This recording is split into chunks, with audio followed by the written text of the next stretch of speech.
بسم اللہ الرحمن الرحیم۔ السلام علیکم ورحمۃ اللہ وبرکاتہ۔ الحمدللہ رب العالمین وصلی اللہ وسلم علی نبینا محمد وعلی آلہ وصحبہ اجمعین ومن تبعہ بإحسان الی یوم الدین، اما بعد۔ محترم حضرات، 15ویں پارے کی تفسیر کا خلاصہ آپ کی خدمت میں پیش کیا جا رہا ہے۔ پارہ نمبر 15، اس کے شروع میں انسانی تاریخ کا ایک منفرد واقعہ اس کا ذکر کیا گیا۔ یہ ہے معراج کا واقعہ، جو قرآن کریم میں مجملاً ذکر کیا گیا 2 جگہوں پر، سورہ اسراء کی پہلی آیت اور سورہ نجم میں، اور بہت تفصیل کے ساتھ صحیح احادیث میں اس واقعے کو ذکر کیا گیا۔ اس واقعے کے 2 پہلو ہیں۔ ایک، اس کو اسراء کہتے ہیں، یعنی زمینی سفر مسجد حرام سے مسجد اقصیٰ تک، مکہ مکرمہ سے بیت المقدس تک، اور پھر اس کے بعد آسمانی سفر، اسی کو معراج کہا جاتا ہے۔ عرف عام میں اس واقعے کو معراج کہا جاتا ہے۔ اس واقعے کے سننے سے پہلے ایک بات ذہن میں رکھیے، یہ واقعے کا انتظام کون کروایا تھا؟ کس کی اجازت اور حکم سے یہ واقعہ پیش آیا، تاکہ آگے کے سوالات اسی تناظر میں کیے جا سکیں؟ یہ اللہ رب العالمین کی طرف سے یہ واقعے کا انتظام کیا گیا۔ کہا گیا سبحان الذی اسری بعبدہ لیلا من المسجد الحرام الی المسجد الاقصی الذی بارکنا حولہ لنریہ من آیاتنا انہ هو السمیع البصیر۔ کہ سبحان کہتے ہیں وہ ذات جس میں کوئی نقص یا کسی قسم کی کوئی کمزوری کا شائبہ تک نہ پایا جاتا ہو، اور یہ سوائے اللہ رب العالمین کے کسی کی ذات میں یہ چیز نہیں ہے، جو ہر اعتبار سے کامل مکمل ہو۔ یہ صرف اللہ وحدہ لا شریک کی ذات ہے۔ تو اس واقعے کا انتظام اللہ رب العالمین کے حکم، اس کی اجازت اور اس کی مرضی سے ہوا۔ اب جب اللہ تعالیٰ قادر مطلق ہے، اس کا معاملہ کن فیکون کا ہے، تو یہ واقعہ کوئی مشکل نہیں ہے۔ لیکن اگر اللہ کی قدرت کاملہ پر یقین نہ ہو تو پھر مختلف قسم کے اعتراضات ہو سکتے ہیں کہ رسول اکرم صلی اللہ علیہ وسلم کو خصوصی انتظامات کے تحت مسجد حرام سے پہلے بیت المقدس لے جایا گیا، اور اس کے بعد آسمانی سفر کروایا گیا۔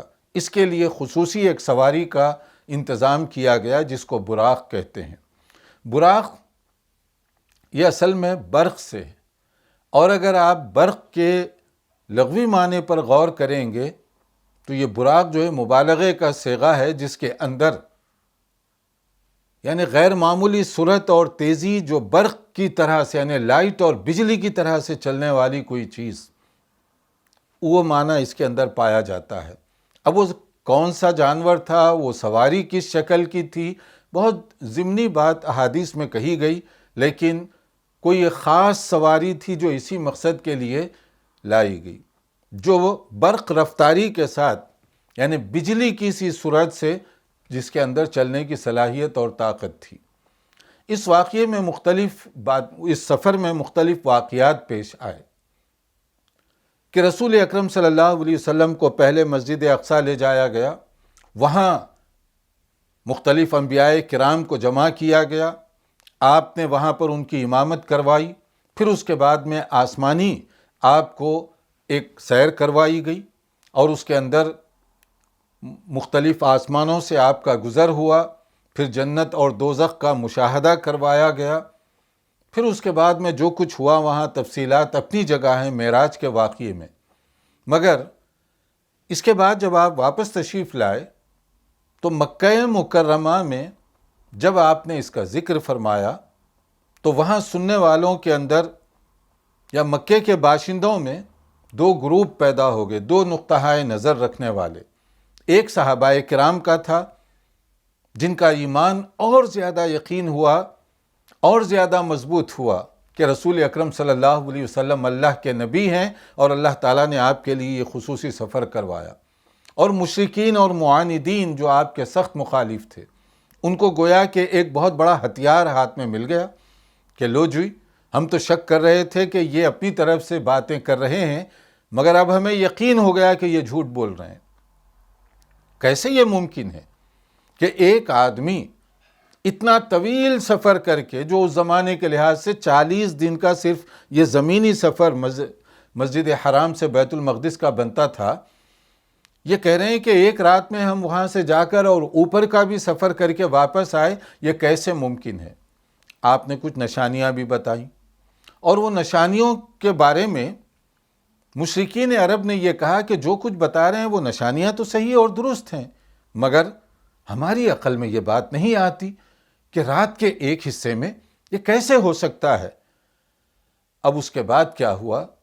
جن لوگوں نے عقل کو شریعت کے اوپر مقدم رکھا، گمراہ اور برباد ہوئے کہ نبی جو کہہ رہے ہیں صحیح ہے، نشانیاں پوری درست ہیں، مگر ہماری عقل نہیں مانتی، تو عقل کو آگے کیا، ریزننگ، اسباب، اس کو آگے کیا، اور صحابہ کرام نے نبی کی بات کو آگے کیا، اپنی عقل کو پیچھے کر لیا کہ نبی نے کہا ہے تو وہ بالکل حق اور سچ ہے، اس میں کوئی شک و شبے کی بات نہیں۔ جیسے حضرت ابو بکر صدیق رضی اللہ عنہ، ان سے بھی جب پوچھا گیا، اس مجلس میں وہ موجود نہیں تھے، جب ان سے ذکر کیا گیا تو انہوں نے بھی اس زمانے کے لحاظ سے کہا یہ تو ہو نہیں سکتا کہ ایک آدمی اتنا طویل سفر کر کے واپس آئے، نبی کا نام لیے بغیر کہا گیا، اگر کوئی اس طرح کہے تو کیا تم مان لو گے؟ انہوں نے کہا امپاسبل ہے۔ تو پھر کہنے والے نے کہا کہ اب تو گویا مجھے ہتھیار مل گیا ایک۔ کہا کہ کہنے والے کون ہیں جانتے ہو؟ حضرت محمد صلی اللہ علیہ وسلم۔ جیسے ہی نبی کا نام لیا گیا تو وہی ابو بکر صدیق رضی اللہ عنہ نے کہا اگر نبی نے یہ بات کہی بالکل یہ ہوئی ہے۔ اس سے بڑا تعجب ہوا، ابھی تو تم کہہ رہے تھے کہ ممکن نہیں ہے، اور جب نبی کا نام لیا گیا تو کہہ رہے ہیں بالکل ممکن ہے۔ تو ابو بکر صدیق نے کیا فرمایا؟ دیکھو، انہوں نے اس سے بڑی بات بھی کی کہ وہ نبی ہیں، ان پر وحی آتی ہے، ہم اس پر ایمان لے آئے۔ جب ہم ان پر ایمان لا چکے ہیں تو وہ جو بھی خبر دیں گے ہم اس کو قبول کریں گے۔ یہ ہے صحابیت میں اور جو کفر کرنے والے ان میں فرق، کہ شریعت مقدم، نبی کی بات مقدم، اور اس کے بعد ریزننگ اور اسباب۔ اور جو لوگ گمراہ ہوئے وہ اپنی عقل کو مقدم کیے، نبی کی بات کو پیچھے کیے، گمراہ ہوئے۔ اور پھر اسی طرح سے اس واقعے میں ایک اور پیغام بھی تھا کہ جب مسجد اقصیٰ آپ کو لے جایا گیا اور وہاں جو بھی انتظام تھا اس کے تحت آپ سے نماز پڑھوائی گئی، تو گویا یہ ایک خاموش زبان میں اعلان تھا کہ اب دنیا کی مذہبی امامت بیت المقدس کی طرف نہیں بلکہ کعبۃ اللہ کی طرف آ رہی ہے۔ یعنی ابھی تک یہودیوں کا ڈومینیشن تھا، اہل کتاب کا ڈومینیشن تھا، اب گویا کہ وہ مسجد اقصیٰ سے مسجد حرام کی طرف منتقل ہو رہا ہے۔ یہ گویا خاموش زبان میں اعلان تھا۔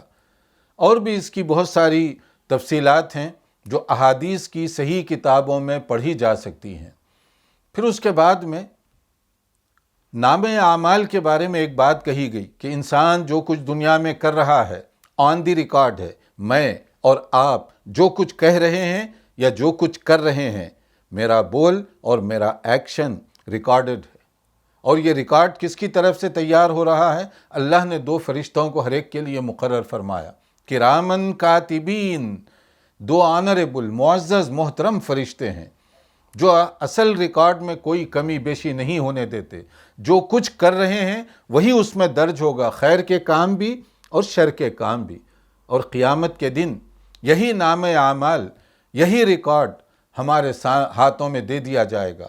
اقرأ کتابک کفا بنفسک اليوم علیک حسیبا، لو یہ ہے تمہارا نام اعمال، پڑھ لو تم خود، تمہیں خود معلوم ہوگا کہ تم نے کون سے اچھے کام کیے اور کون سے برے کام کیے، اور اسی کے مطابق جزا و سزا کا فیصلہ کیا جائے گا۔ یہاں مجھے اور آپ کو ایک مرتبہ ٹٹولنا چاہیے اپنے ایمان پر کہ اگر میرا یہ یقین ہے کہ اللہ رب العالمین کی طرف سے میرے تمام اعمال کو ریکارڈ کیا جا رہا ہے تو میں کیسے زندگی گزاروں گا، اور اسی ریکارڈ کی بنیاد پر آخرت میں میری کامیابی یا ناکامی کا دار و مدار ہے تو مجھے زندگی میں ایک ایک قدم سوچ سمجھ کر اٹھانے کی ضرورت پیش آئے گی۔ میں بولنے سے پہلے تولوں گا کہ یہ بات بولنے والی ہے یا نہیں، کہیں ایسا تو نہیں کہ قیامت کے دن میری رسوائی کا یہ بات سبب بن جائے۔ پھر اس کے بعد آیت 16 بنی اسرائیل کی، اس میں قوموں کے عروج و زوال اور بگاڑ کے بارے میں ایک فنڈامنٹل اصول بتایا گیا۔ وَإِذَا أَرَدْنَا أَن نُهْلِكَ قَرْيَةً أَمَرْنَا مُتْرَفِيهَا فَفَسَقُوا فِيهَا فَحَقَّ عَلَيْهَا الْقَوْلُ فَدَمَّرْنَاهَا تَدْمِيرًا کہ جب کسی قوم کو اللہ تعالیٰ ڈسٹرائے، برباد کر دینے کا فیصلہ کریں تو اس کو مہلت دی جاتی ہے، خوشحالی، تونگری، مال کی کثرت، اور پھر وہ فسق و فجور کا جب بازار گرم کرتے ہیں، فتنہ اور فساد مچاتے ہیں، تو پھر اللہ کا قانون حرکت میں آتا ہے اور وہ سارے علاقے کو تباہ و برباد کر دیا جاتا ہے۔ تو اللہ کا عذاب اتمام حجت کے بعد پہلے موقع دیا جاتا ہے اور اس کے بعد اللہ کی گرفت ہوتی ہے۔ اس وقت دنیا کے اندر مختلف مصیبتیں اور آفتیں کس طریقے سے پورے عالم کو اپنی لپیٹ میں لے چکی ہیں، کرونا وائرس کی شکل میں، کووڈ-19 کی شکل میں، دھری کی دھری رہ گئی ٹیکنالوجی، سائنس کی ترقی، دولت کی ریل پیل، اور غرور کرنے والوں کے سر کس طریقے سے نیچے جھک گئے کہ ایک معمولی سے جرثومے کے آگے، بیکٹیریا کے آگے ان کی ساری ترقی اور ان کی سارے دعوے دھرے کے دھرے اور ناکام رہ گئے۔ تو یہ اللہ کا قانون ہے۔ پھر اس کے بعد میں کہا جا رہا ہے کہ جو آخرت کے لیے کوشش کرے گا، اللہ تعالیٰ اس کی نیت کے مطابق اس کو ثواب عطا فرمائیں گے۔ کام نہ بھی کر سکے کسی وجہ سے، حسن نیت کا ثواب اس کو دیا جائے گا۔ لیکن دنیا کے لیے جو جستجو اور کوشش کرے گا، اللہ کا قانون ہے کہ اتنا ہی ملے گا جتنا اللہ نے مقدر فرمایا ہے۔ اسی لیے آپ دیکھیں گے کچھ لوگ دنیا میں چوری، ڈاکہ زنی اور نہ جانے کیا کیا برائیاں کرتے ہیں۔ کیا برائی کرنے والے سب لکھپتی کروڑ پتی بن گئے؟ نہیں۔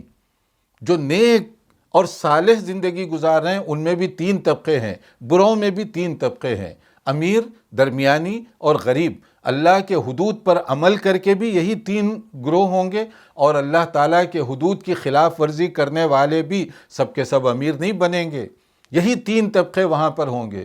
پھر کتنا نادان ہے انسان جو اپنی آخرت کو تباہ کر کے دنیا بنانا چاہتا ہے۔ پھر آیات 21 سے 38 تک یہ بہت اہم آیات ہیں۔ اس میں اللہ رب العالمین کی طرف سے کچھ خاص ہدایات دی گئیں اپنے بندوں کے لیے۔ بنی اسرائیل، یا اس کا ایک دوسرا نام سورۃ الاسراء ہے، اس میں یہ جو حصہ ہے بہت ہی غور طلب ہے، بلکہ بعض لوگوں نے اس خاص حصے پر جو خاص نصیحتیں کی گئی ہیں ان پر تو الگ الگ کتابیں بھی لکھی ہوئی ہیں۔ ان کے اندر کچھ خاص ہدایات دی گئیں۔ سب سے پہلی چیز یہ ہے توحید، کہ اللہ تعالیٰ کی وحدت، کبریائی اور عظمت کو ہم اپنے دل اور دماغ میں جگا دیں۔ پھر اللہ تعالیٰ کی توحید کے بعد والدین کا ذکر کیا گیا۔ ذرا اندازہ کیجیے، اللہ تعالیٰ پر ایمان لانے کے بعد والدین، پیرنٹس کا مقام بتایا جا رہا ہے۔ وَقَضَىٰ رَبُّكَ أَلَّا تَعْبُدُوا إِلَّا إِيَّاهُ وَبِالْوَالِدَيْنِ إِحْسَانًا کہ تم اپنے والدین کے ساتھ حسن سلوک کرو، کائنڈنس، بہتر سے بہتر ثبوت اپنے اخلاق کا، اپنے کردار کا، ان کی خدمت کا۔ اور پھر خاص طور پر جب بوڑھے ہو جائیں، اما یبلغن عندک الکبر احدہما او کلاہما فلا تقل لہما اف ولا تنہرہما وقل لہما قولا کریما کہ جب وہ بوڑھے ہو جائیں یا ان میں سے ایک، تو بڑھاپے میں آدمی کی طبیعت میں کبھی چڑچڑا پن بھی ہو سکتا ہے، تو اس کو دیکھ کر تمہیں ری ایکشن دکھانا نہیں چاہیے، رد عمل کہ آپ ان کو گالی گلوچ کرنے لگ جائیں، آپ ان کے خلاف کوئی الفاظ کسنے لگ جائیں، یہ شرعی طور پہ درست اور جائز نہیں ہے۔ یعنی ان کی ایسی کوئی بات جو آپ کو ناگوار بھی دکھتی ہو، آپ ری ایکشن کے طور پر والدین کے خلاف کوئی گستاخی کی بات نہیں کر سکتے۔ یہ والدین ہمارے لیے جنت میں لے جانے کا سبب بھی ہیں، جہنم میں لے جانے کا سبب بھی بن سکتے ہیں۔ اگر کوئی ان کی خدمت کرے، اطاعت کرے، تو یہ گویا جنت کا دروازہ اللہ تعالیٰ نے میرے لیے کھول دیا ہے، اور اگر کوئی ان کی خدمت نہ کرے، نافرمانی اور بے ادبی کرے، تو گویا کہ جہنم میں جانے کا میں اپنے لیے راستہ خود تلاش کر رہا ہوں۔ اور پھر آگے یہی نہیں کہا جا رہا ہے وَاخْفِضْ لَهُمَا جَنَاحَ الذُّلِّ مِنَ الرَّحْمَةِ کہ ان کے آگے تم اپنے آپ کو بچھا دو۔ عربی زبان میں جو الفاظ یہاں استعمال ہو رہے ہیں، اردو میں کوئی اتنا دم خم نہیں ہے کہ ایگزیکٹلی اس کا ترجمہ آپ تک منتقل کیا جا سکے۔ یعنی اپنے آپ کو والدین کے آگے بالکل بچھا دو تم، اور ان کے لیے دعا کرتے رہو۔ اگر دنیا سے فوت بھی ہو گئے تو ان کی بخشش کے لیے، ان کی نجات کے لیے دعا کرتے رہو۔ اور حدیث میں آتا ہے کہ انسان جب مر جائے تو نامہ اعمال اس کا کٹ آف، دنیا سے روک دیا جاتا ہے۔ نہ کوئی چیز اس کو مرنے کے بعد فائدہ پہنچاتی ہے، نہ نقصان، سوائے چند خاص عمل کے جو مرنے کے بعد بھی اس کے لیے باعث ثواب بنتے ہیں۔ مرنے کے بعد بھی ان میں سے ایک نیک اولاد، او ولد صالح یدعو لہ، کہ نیک اولاد کی نیکی والدین جو مر چکے ہیں ان کے نیکیوں میں اضافے کا سبب بن رہی ہے، ان کی راحت کے اندر اضافے کا سبب بن رہی ہے۔ تو والدین کا مقام اتنا اونچا اور اتنا اعلیٰ ہے۔ مگر جب ہم والدین کا یہاں تذکرہ کر رہے ہیں، ذرا دیکھ لیجئے مشرق و مغرب ترقی یافتہ ممالک میں والدین کا کیا حشر ہو رہا ہے۔ جب بوڑھے ہو جاتے ہیں، اولڈ پیپل ہاؤس میں ان کو چھوڑ دیا جاتا ہے، یعنی بوڑھوں کے رہنے کے خاص ٹھکانے بنائے ہوئے ہیں۔ کیوں؟ اولاد کہتی ہے کہ آپ ہمارے لیے بوجھ ہیں، گھر میں ہمارے گھر میں آپ کے لیے جگہ نہیں ہے، کیونکہ آپ کی وجہ سے میری بیوی کو ڈسٹرب ہو رہا ہے، آپ کی وجہ سے اولاد کو خلل پڑ رہا ہے، میرے آرام میں ڈسٹرب ہو رہا ہے۔ تو اپنے بوڑھے والدین کو یا بوڑھے باپ کو لے جا کر وہاں رکھا جاتا ہے۔ ذرا غور تو کریں، اگر کوئی آدمی والدین کے مقام کو سمجھے تو کیا وہ اس طرح کی حرکت کرے گا؟ اور پھر بہت سارے مغربی ممالک کے اندر آپ نے سنا ہوگا مدرس ڈے کا ایک تصور ہے، یعنی اماں جان سال میں ایک مرتبہ آپ کو میں یاد کر کے پھولوں کا گلدستہ بھیجوں گا کہ میں زندہ ہوں اور میرے دل میں آپ کی محبت باقی ہے۔ باقی سال بھر ماں کس حالت میں رہ رہی ہے مجھے اس سے کوئی دلچسپی نہیں، باپ کس کیفیت سے دو چار ہے مجھے اس سے کوئی دلچسپی نہیں۔ جو قرآن مجید کی ان آیات کو پڑھے وہ سال میں ایک بار نہیں، ہر دن اس کے لیے مدرس ڈے اور فادرس ڈے بن جائے گا۔ ہر دن وہ ان کی خدمت کر کے اپنی جنت بنانے اور سنوارنے کی کوشش کرے گا۔ پھر اس کے بعد میں ایک بات کہی گئی کہ انفاق، خرچ کرو تم۔ خرچ کرنے کے دونوں طریقے ہیں، ایک زکوٰۃ، وہ تو فرض ہے ہی، اور دوسرا صدقہ۔ صدقہ اور خیرات کے لیے کوئی لیمیٹیشن نہیں، آپ جتنا چاہے اللہ کے راستے میں دے سکتے ہیں۔ اور خرچ کرنے کے لیے بھی پہلے ایک اصول بتایا گیا، سب سے پہلے غریب محتاج رشتہ داروں کا حق ہے، صلہ رحمی، ڈبل ثواب ہے غریب رشتہ داروں کو دینے کا۔ ایک تو صدقے کا ثواب اور دوسرے صلہ رحمی، آپ نے رشتہ داروں کے حقوق کو پہچانا۔ اور دولت کے بارے میں ایک بیلنس کا اصول پیش کیا گیا کہ مسلمان درمیانی متوازن اعتدال کی زندگی بسر کرتا ہے، نہ فضول خرچ اور نہ ہی بخیلی کرنے والا، کیونکہ جو فضول خرچی کرنے والے ہیں اللہ تعالیٰ ان کو پسند نہیں فرماتا۔ ان المبذرین کانوا اخوان الشیاطین وکان الشیطان لربہ کفورا، کہ یہ لوگ شیطان کے بھائی ہیں، شیطان کے دوست ہیں۔ جو آدمی شیطان کو اپنا دوست بنا لے اسے تو وہ جہنمی بنا کر چھوڑے گا۔ تو فضول خرچی اس کو شریعت میں سخت ناپسند کیا گیا، کیونکہ دولت ایک امانت ہے۔ اب امانت کا اگر میں صحیح استعمال کروں گا خود بھی فائدہ اٹھاؤں گا اور دنیا میں بھی اور آخرت میں بھی، اور اگر اس کا مس یوز کروں گا، فضول خرچی، یہ بھی اللہ کو سخت ناپسند، بخیلی اور کنجوسی یہ بھی اللہ تعالیٰ کو سخت ناپسند ہے۔ اور پھر اس کے بعد میں کہا گیا کہ انسان کو چاہیے کہ قتل اولاد سے پرہیز کرے۔ زمانے جاہلیت کے لوگ مختلف بہانوں سے اولاد کو قتل کر دیا کرتے، خاص طور پر بیٹیوں کو۔ وَلَا تَقْتُلُوا أَوْلَادَكُمْ خَشْيَةَ إِمْلَاقٍ، کہ تم فقر و فاقہ تنگی کے ڈر سے اپنے بچوں کو قتل مت کرو۔ کیوں؟ نَحْنُ نَرْزُقُهُمْ وَإِيَّاكُمْ، ان کا روزی دینے والا کون ہے؟ تم نہیں، اللہ رب العالمین ہے جو تمہارا اور ان کا پیدا کرنے والا ہے۔ وہ رب العالمین ہے جو روزی فراہم کرنے والا ہے۔ تم اپنا کیلکولیٹر لے کر بیٹھ گئے ہو، اتنے بچے ہوں گے تو اتنی کمائی ہوگی تو اتنا خرچہ ہوگا، برداشت کون کریں گے؟ رب العالمین کی قدرت کاملہ پر گویا تمہیں یقین نہیں ہے، اپنے کیلکولیٹر پر زیادہ یقین ہے تمہیں۔ تو یہاں پر کہا یہ جا رہا ہے کہ اس ڈر سے، فقر و فاقہ کے ڈر سے تم اولاد کا قتل نہ کرو۔ پھر برائیوں سے بچو، اور اس میں زناکاری، آڈلٹری، اس کے لیے تو کہا گیا وَلَا تَقْرَبُوا الزِّنَا، کہ زنا کی طرف لے جانے والے راستے، روٹس، اس پر بھی پابندی لگا دی گئی۔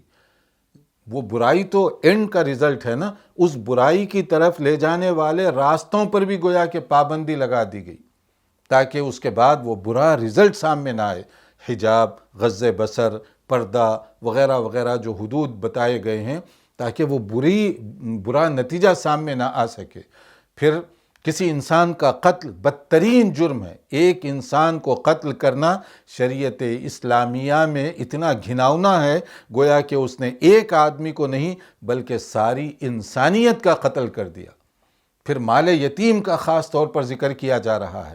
کسی کا بھی مال ناجائز ہڑپنا غلط ہے، مگر یتیم چونکہ کمزور ہے، اس کے سر پر باپ کا سہارا نہیں ہے، کوئی بھی اس کو ہڑپ کر سکتا ہے، اس کی دولت، اس کی زمین، جیسے عام طور پر ہوتا ہے، جس کی طاقت ہے وہ سارا ہڑپ کر جاتا ہے۔ اس سے بچنے کی ہمیں حکم دیا جا رہا ہے۔ قیامت کے دن یہی دولت مجھے جہنم میں لے جانے کا سبب بن سکتی ہے اگر یتیم کی دولت میں ناجائز طریقے سے ہتھیا لوں گا۔ اور پھر عہد و پیمان کی پابندی کرنے کا حکم دیا گیا۔ کسی کے ساتھ وعدہ کرو، اگریمنٹ کرو، کوئی معاملات کرو تو بہت صاف ستھرا ٹرانسپیرنسی ہونی چاہیے، اور اس کے اندر پورے اترنا چاہیے۔ پھر ناپ تول میں کمی بدترین جرم ہے۔ بعض لوگ سمجھتے ہیں دوسروں کو دھوکہ دے کر، کسٹمر کو، گاہک کو دھوکہ دے کر ہم گویا بڑے عقلمند بنتے ہیں۔ عقلمند نہیں ہیں، نادان اور بیوقوف ہیں، جو دنیا کی تھوڑی سی پونجی کے لیے اپنی آخرت کو ہمیشہ کے لیے برباد کر رہے ہیں۔ پھر کہا گیا دوسروں کے پیچھے مت پڑو، ٹوہ میں مت لگے رہو، بدگمانی سے بچو، جاسوسی سے بچو۔ وہ کیا کر رہا ہے، کہاں جا رہا ہے، کیا کھا رہا ہے، آپ سے تو اللہ تعالیٰ نہیں پوچھے گا ان کے بارے میں۔ اللہ تعالیٰ مجھ سے میرے متعلق پوچھنے والا ہے، تو میں کیوں ان کی فکر کروں کہ وہ کیا کھا رہے ہیں، کہاں کما رہے ہیں، اچھے کام کر رہے ہیں یا برے کام۔ اور اس کے لیے کہا گیا وَلَا تَخْفُ مَا لَيْسَ لَكَ بِهِ عِلْمٌ إِنَّ السَّمْعَ وَالْبَصَرَ وَالْفُؤَادَ كُلُّ أُولَئِكَ كَانَ عَنْهُ مَسْئُولًا۔ جس کا تمہیں علم نہیں ہے اس کے بارے میں رائے زنی مت کرو، تامک ٹویا مت مارو۔ جیسے عام طور پر لوگ اس طرح کی باتیں کرتے ہیں، سنی سنائی باتیں کسی کے بارے میں بھی، بدگمانی، بری باتیں اور بہت پروپیگنڈا، حقیقت میں معلوم ہی نہیں ہوتا، لیکن ایسی باتیں اڑا دی جاتی ہیں۔ تو یہ چیزیں شرعی طور پر بالکل غلط ہیں، بلکہ یہاں تک کہا گیا حدیث میں کفا بالمرء کذبا ان یحدث بکل ما سمع، آدمی کے جھوٹا ہونے کی یہ نشانی ہے کہ وہ ہر سنی بات کو بغیر تحقیق کے آگے بڑھاتا چلا جائے، آگے پہنچاتا چلا جائے۔ یہ بھی گویا کہ تم برائی کو آگے بڑھا رہے ہو، پرموٹ کر رہے ہو۔ پہلے تحقیق، پہلے ویریفیکیشن، پہلے میک شور کر لو کہ خبر کس نے دی ہے، کیا وہ صحیح خبر بھی دے رہا ہے یا غلط خبر ہے۔ پھر اس کے بعد تکبر کے بارے میں کہا گیا کہ اللہ کو تکبر سخت ناپسند ہے۔ وَلَا تَمْشِ فِي الْأَرْضِ مَرَحًا، کہ اکڑ کر، اترا کر، غرور کر کے زمین میں مت چلو، کہ تم ایروگنٹ مت بن جاؤ، کہ تم جو ہے اپنے آپ کو بہت زیادہ بڑا مت سمجھو۔ آدمی بڑائی کرے تو کس پر بڑائی کرے؟ آپ دیکھیے کہ موجودہ دنیا میں کس طریقے سے لوگوں کو آزمایا جا رہا ہے۔ دنیا کی طاقتور ترین ممالک، قوتیں، شخصیات، جن کو اپنی دولت پر، اپنی ٹیکنالوجی پر، اپنی سائنسی تحقیقات پر، اپنی دولت پر بہت زیادہ غرور، ناز اور تکبر تھا، ایک چھوٹے سے کرونا وائرس کی وجہ سے ساری دنیا پریشان ہے، دھری کی دھری رہ گئی ساری ٹیکنالوجی۔ تو فخر کریں گے تو کس بات پر، تکبر کریں گے تو کس بات پر؟ اور اگر آدمی اپنے جسم پر دیکھے، صبح میں رات میں بستر پر جا رہا ہوں صحیح سلامتی کے ساتھ، لیکن مجھے پتہ نہیں کہ صبح میرا جسم اسی طرح سے میرے ساتھ رہے گا یا نہیں رہے گا۔ کتنی بیماریاں ہیں، لوگ گئے اپنے بستر پر جب وہ صحت مند تھے، اٹھ نہیں سکے، پھر بھی فخر کرو گے، پھر بھی تکبر اور گھمنڈ کرو گے۔ اللہ تعالیٰ نے انسان کو بڑی عظمتوں کے ساتھ پیدا فرمایا، جیسے آیت 70 میں کہا گیا وَلَقَدْ كَرَّمْنَا بَنِي آدَمَ وَحَمَلْنَاهُمْ فِي الْبَرِّ وَالْبَحْرِ وَرَزَقْنَاهُمْ مِنَ الطَّيِّبَاتِ، ہم نے انسان کو اشرف، اکرم، محترم بنایا ہے، اور اس کے لیے اس کی سپیریارٹی، اس کی فوقیت اور فضیلت دی گئی، اور اس کو اللہ تعالیٰ نے کھانے پینے کی فراوانی سے سرفراز فرمایا۔ اللہ کا یہ سارا کرم ہے ہمارے اوپر، پھر بھی ہم غرور کریں، پھر بھی اللہ کی نافرمانی کریں، پھر بھی حدود اللہ کو توڑیں، تو پھر آپ سوچئے کہ ہم اللہ تعالیٰ کی نعمتوں کے کتنے انکار کرنے والے ہوں گے۔ پھر آیت 78 میں حکم دیا جا رہا ہے کہ نماز کی پابندی کرو، قرآن کریم اہتمام کے ساتھ پڑھا کرو۔ اقیم الصلاۃ لدلوک الشمس الی غسق اللیل وقرآن الفجر، کہ تم نماز کی پابندی کرو، صبح اور شام جو 5 وقت نماز کے ہمیں وقت بتائے گئے ہیں، وقت مقررہ پر اہتمام کے ساتھ نماز ادا کی جائے، اور پھر اس کے بعد میں قرآن مجید کی تلاوت کرنے والے بنے، اور خاص طور پر صبح کی تلاوت، یعنی جو تہجد کا وقت ہے اس وقت خاص طور پر قرآن کریم کی تلاوت کرنے کا حکم دیا گیا۔ صبح کے وقت اگر آدمی قرآن کی تلاوت کرتا ہے تو یہ بہت زیادہ مبارک وقت ہے، اس لیے کہ کہا گیا ان قرآن الفجر کان مشہودا، یہ ملائکہ کے نزول کا وقت ہے، یہ رحمت و برکت اور سکینت کے نازل ہونے کا وقت ہے۔ اور پھر جو لوگ قرآن مجید کی آیات پر تدبر کرتے ہیں، اس کے مفہوم کو سمجھنا چاہتے ہیں، یہ بہت ہی مناسب وقت ہوتا ہے کہ اس کے اندر آدمی قرآن کریم پر غور کرے، اس کی تفسیر، اس کے معنی اور اس کے مطالب پر غور کرنے کے لیے یہ بہت ہی بہترین وقت ہے۔ اور پھر یاد رکھیے ایک بات کہی گئی، حق واضح ہو چکا ہے، اس کو قبول کرنا، اس پر عمل کرنا ہمارے لیے ضروری ہے۔ حق آنے کے بعد باطل کا ساتھ دینا، باطل کی طرف جانا، چاہے باطل نظریات ہوں، باطل افکار ہوں، یہ ایک مومن کا شیوا نہیں۔ وَقُلْ جَاءَ الْحَقُّ وَزَهَقَ الْبَاطِلُ إِنَّ الْبَاطِلَ كَانَ زَهُوقًا، کہ باطل یہ پاش ہو جائے گا، باطل کو دوام نہیں ہے، حق کو دوام ہے، حق باقی رہنے کے لیے آیا ہے۔ تمام مذاہب پر جو حق ہے وہی غالب آ کر رہے گا۔ قرآن مجید یہ کلام حق ہے، رسول اللہ صلی اللہ علیہ وسلم کے فرامین یہ حق ہیں، اس لیے حق کو سمجھیے، حق کو قبول کیجئے، حق کے پرچار کرنے والے بنیے۔ اور پھر قرآن کریم کے بارے میں ایک خاص صفت بتائی گئی آیت 82 کے اندر، وَنُنَزِّلُ مِنَ الْقُرْآنِ مَا هُوَ شِفَاءٌ وَرَحْمَةٌ لِّلْمُؤْمِنِينَ وَلَا يَزِيدُ الظَّالِمِينَ إِلَّا خَسَارًا۔ قرآن کریم کتاب شفا ہے، کتاب ہدایت ہے، کتاب رحمت ہے، کتاب نور ہے، کتاب روشن ہے، کہ اس کی وجہ سے تاریک زندگی کو منور ہم کر سکتے ہیں، اس کے ذریعے سے ہم رحمت حاصل کر سکتے ہیں۔ اور جو ظالم لوگ ہیں ان کو تو اس سے گھاٹا ہی گھاٹا ہوگا، کیونکہ قرآن کریم پر ان کا ایمان نہیں، قرآن کریم کو وہ پڑھنا اور سمجھنا نہیں چاہتے، قرآن پر عمل کرنا نہیں چاہتے، ان کو کہا جا رہا ہے کہ وہ ظالم لوگ ہیں۔ ظالم کسی بھی سماج میں ہو سکتے ہیں، کسی بھی کمیونٹی میں ہو سکتے ہیں، یہ ضروری نہیں ہے کہ جو اپنے آپ کو ظالم کہے، کون کہتا ہے اپنے آپ کو ظالم، لیکن جو اپنے آپ پر حق اور صداقت کے دروازے بند رکھا ہوا ہے، دل اور دماغ پر تالے لگا چکا ہے، گویا کہ وہ ظالم ہے۔ اور قرآن کریم جیسا مبارک کلام الہی، اس سے بھی وہ فائدہ نہیں اٹھا رہا ہے، تو اپنے دل اور دماغ کو کھولیے، حق اور صداقت کو سمجھنے والے بنیے۔ پھر اس کے بعد آیت 85 میں روح کے بارے میں جو رسول اکرم صلی اللہ علیہ وسلم سے ایک خاص کوسچن کیا گیا تھا کہ روح کے بارے میں بتائیے کہ سول کیا ہے، روح کی حقیقت کیا ہے، وغیرہ وغیرہ، تو قرآن کریم کی یہ آیت نازل ہوئی، وَيَسْأَلُونَكَ عَنِ الرُّوحِ قُلِ الرُّوحُ مِنْ أَمْرِ رَبِّي وَمَا أُوتِيتُم مِّنَ الْعِلْمِ إِلَّا قَلِيلًا۔ روح کا معاملہ یہ اللہ کے ساتھ خاص ہے، اور تمہیں اس کے بارے میں بہت معمولی سا علم دیا گیا، ویری لٹل نالج۔ قرآن کریم کی یہ آیت کب نازل ہوئی، اس کو ذہن میں رکھیے۔ اور آج اتنی ترقی کے باوجود، سائنس کی حیرت انگیز ترقی، مگر اس کے باوجود روح کے بارے میں آج بھی وہی کہتے ہیں سب ڈاکٹر، سب سائنٹسٹ، کہ اس کے بارے میں ہمیں زیادہ علم نہیں ہے، ہم اس کی تہہ تک پہنچ ہی نہیں سکے۔ کیا کیا انسانوں نے کوشش کی کہ جب انسان مرتا ہے تو کون سی چیز نکلتی ہے اس کے جسم سے، کیسے نکلتی ہے وہ چیز، اور اس کو اگر ہم روکنا چاہیں تو کیسے روک سکتے ہیں۔ ساری تدبیریں ناکام ہو گئی، سب کو اعتراف کرنا پڑا، اور سب نے اعتراف کیا کہ روح کے بارے میں ہمارا علم، ہماری نالج نہ ہونے کے برابر ہے۔ قرآن میں تو یہی کہا گیا 1400 سال پہلے، تمہیں اس کے بارے میں بہت معمولی سا نالج دیا گیا ہے۔ اور پھر اس کے بعد قرآن کریم ہی کے حوالے سے ایک اور بات کہی گئی، یہ ایک چیلنج ہے اللہ رب العالمین کی طرف سے کہ قرآن یہ اللہ کا کلام ہے جو آخری نبی صلی اللہ علیہ وسلم پر نازل ہوا۔ اگر تمہیں شک ہے، تمام دنیا کے انسان بلکہ جنات بھی اگر جمع ہو جائیں، کوشش کرو کہ قرآن کی طرح ایک ایگزامپل تم بھی بنا دو، ایک صورت تم بنا دو جو معنی اور مطلب کے لحاظ سے قرآن کی ہم پلہ ہو۔ پھر دیکھو کہا جا رہا ہے قُلْ لَئِنِ اجْتَمَعَتِ الْإِنسُ وَالْجِنُّ عَلَىٰ أَن يَأْتُوا بِمِثْلِ هَٰذَا الْقُرْآنِ لَا يَأْتُونَ بِمِثْلِهِ وَلَوْ كَانَ بَعْضُهُمْ لِبَعْضٍ ظَهِيرًا۔ ساری دنیا کے انسان بلکہ جنات کو بھی شامل کر لو اور کوشش کرو کہ قرآن کی طرح سے کوئی نمونہ پیش کر دو، نہیں کر سکتے۔ کیوں نہیں کر سکتے؟ یہ اللہ رب العالمین کا چیلنج ہے۔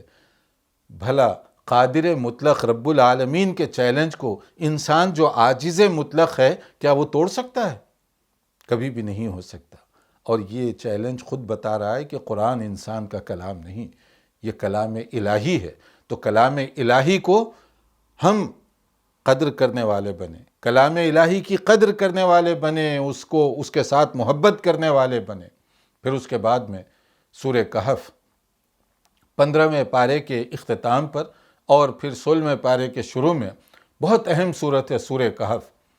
سورہ کہف، اس کے بارے میں کہا گیا، صحیح مسلم کی حدیث ہے کہ اگر کوئی شخص اس کی 10 آیات یاد کر لے تو فتنہ دجال سے محفوظ رہے گا۔ دجال کا فتنہ بہت خطرناک فتنہ ہے، اسی لیے ہم پناہ مانگتے ہیں اس سے، اللہم انی اعوذ بک من فتنۃ المسیح الدجال، کہ اللہ مسیح دجال کا جو فتنہ ہے اس سے محفوظ فرمانا۔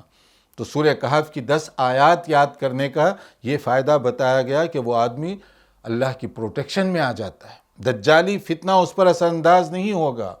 پھر اس کے بعد میں بتایا گیا ایک اور حدیث ہے مستدرک حاکم کی کہ اس میں کہا گیا کہ کوئی سورہ کہف پڑھے تو اگلے 10 دن تک اس کی زندگی منور ہو جائے گی، نور اس کی زندگی میں گویا کہ نازل ہوگا۔ اس کے لیے جمعہ مخصوص نہیں ہے کہ جمعہ ہی کے دن پڑھنے کی یہ شرط نہیں ہے، کسی بھی دن آپ پڑھ سکتے ہیں۔ جمعہ کا دن ویسے فضیلت والا دن ہے، اگر اس دن سورہ کہف بھی آپ پڑھ لیں تو اچھی بات ہے، لیکن جمعہ کے علاوہ بھی کسی بھی دن سورہ کہف کی تلاوت ہو سکتی ہے۔ اور پھر اس کے لیے کہا گیا جیسے صحیح بخاری وغیرہ میں کہ سکینت نازل ہوتی ہے، سکون، ٹرینکوالٹی اللہ رب العالمین کی طرف سے۔ تو سورہ کہف پڑھنے کے دیکھیے آپ کیا کیا فائدے ہیں، اس کو زیادہ سے زیادہ یاد کیجیے اور اس کو پڑھنے کی بھی کوشش کیجیے۔ پھر اس کے اندر جو عنوانات ہیں اہم، وہ عنوانات ہم ذہن میں رکھیں۔ سب سے پہلی چیز رسول اکرم صلی اللہ علیہ وسلم کے بارے میں ایک خاص بات بتائی جا رہی ہے، بہت اہم چیز ہے۔ فَلَعَلَّكَ بَاخِعٌ نَفْسَكَ عَلَىٰ آثَارِهِمْ إِن لَّمْ يُؤْمِنُوا بِهَٰذَا الْحَدِيثِ أَسَفًا، کہ اے نبی صلی اللہ علیہ وسلم آپ اتنے پریشان نہ ہوئیے، آپ کا کام دین کی دعوت دینا ہے۔ اگر وہ قبول کریں تو ان کا فائدہ ہوگا، اور اگر قبول نہ کریں تو آپ کا کوئی نقصان نہیں ہوگا۔ ہمارے نبی صلی اللہ علیہ وسلم تڑپتے تھے لوگوں کی کفر کو دیکھ کر، لوگوں کے برائیوں کو دیکھ کر، کیونکہ آپ کو معلوم تھا ان گناہوں کی وجہ سے یہ جہنم میں جائیں گے، تو آپ کو تڑپ اور پریشانی ہوتی۔ جیسے آپ ایک دیکھیں مشفق و مہربان ماں یا باپ، چھوٹا بچہ اگر کوئی غلطی کر رہا ہے تو تڑپتے ہیں ماں اور باپ اس کے، کیونکہ محبت کا تقاضا ہے، مامتا کا تقاضا ہے۔ ماں یہ گوارا نہیں کرے گی بچے کو جانے دو کوئی بھی غلط کرے، کوئی کسی طرح کی حرکت کرے، نہیں، ماں بڑھ کر اسے اپنے سینے سے لگا لے گی۔ یہ محبت کا تقاضا ہے۔ ہمارے رسول صلی اللہ علیہ وسلم اس سے کہیں زیادہ امت سے محبت کیا کرتے تھے، شفقت اور مہربانی فرمایا کرتے تھے، ان کے گناہ کو دیکھ کر آپ تڑپتے۔ تو آیت نازل ہوئی، آپ اتنے ہلکان نہ ہوئیے، آپ اتنے پریشان نہ ہوئیے کہ آپ کا کام جو ہے وہ آپ کر رہے ہیں۔ اور سورہ طٰہٰ کی بھی دیکھیے پہلی آیت میں کیا بات کہی گئی، مَا أَنزَلْنَا عَلَيْكَ الْقُرْآنَ لِتَشْقَىٰ، ہم نے قرآن اس لیے نازل نہیں کیا کہ یہ آپ کے لیے بوجھ بن جائے، آپ کا کام پہنچانا ہے، پہنچانے کے بعد اب وہ آپ کی ذمہ داری پوری ہو گئی۔ پھر اس کے بعد میں یہ جو اصحاب کہف ہیں، اصحاب کہف کون ہیں؟ یہ یوں سمجھ لیجئے کہ قرآنی آیات سے یہ معلوم ہوتا ہے کہ یہ نوجوانوں کی ایک ٹیم تھی، تقریباً 7 ایک نوجوان تھے ہوں گے ان کے ساتھ، اندازہ اور قیاس یہی کیا جاتا ہے، 8واں ان کے ساتھ کلب، ایک کتا بھی ساتھ ہو گیا تھا۔ اور یہ لوگ ایک ایسے دور میں تھے جہاں شرک بہت زیادہ تھا، آخرت فراموشی، شرک کھلم کھلا کیا جا رہا تھا۔ اللہ نے انہیں ہدایت دی اور وہ راہ راست پر آئے، توحید کی دعوت انہوں نے قبول کی، اور توحید کی دعوت قبول کرنے کے بعد ایک بہت بڑا چیلنج بن گیا حکومت وقت کے ساتھ کہ اتھارٹیز ان کے خلاف ہو گئی، کہ ان سے کہا گیا کہ تمہیں وہی کام کرنا پڑے گا جو ہمارے گاؤں کا کلچر اور طریقہ ہے، اس کو چھوڑ کر تم دوسرا اور کوئی کام نہیں کر سکتے اور ہم اس کو گوارا نہیں کریں گے۔ اور یہ کشمکش تھی، یعنی ایمان ورسس کفر، توحید ورسس شرک، یہ بات ہو رہی تھی۔ تو نوجوان انہوں نے اپنی حد تک کوشش کی کہ لوگوں کو بھی خیر کی بات بتائیں۔